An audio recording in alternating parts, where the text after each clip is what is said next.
Welcome to Exponential Functions. Today we're going to look at the graphing of exponential functions. And we'll know what an exponential function is that it will have x as its power. Generally, they'll follow one of the two rules. Y equals a to the x, so some number to the power of the x, or y equals a to the power of minus x. So some number to the power of a negative x. So this is what y equals a to the power of x looks like. So it curves upwards. So we would call this like an exponential growth.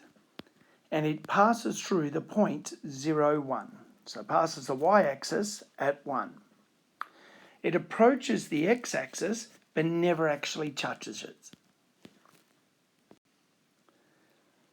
This is a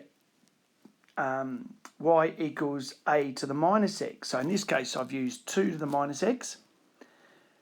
Once again, it passes the y-axis at at 1. This one is called, it curves downwards, and we would call this a decay. So it's decreasing over the time. Once again, it approaches but doesn't actually touch the x-axis. So key features. You may have noticed that the graph is wholly above the x-axis. And we gave that as the example that it approached the x-axis but didn't touch it.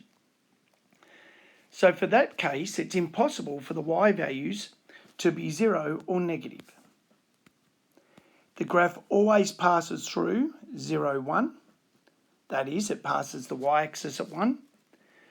And the higher the value of the a value, the steeper the graph. And when we do the exercise, you will actually see these. Thank you.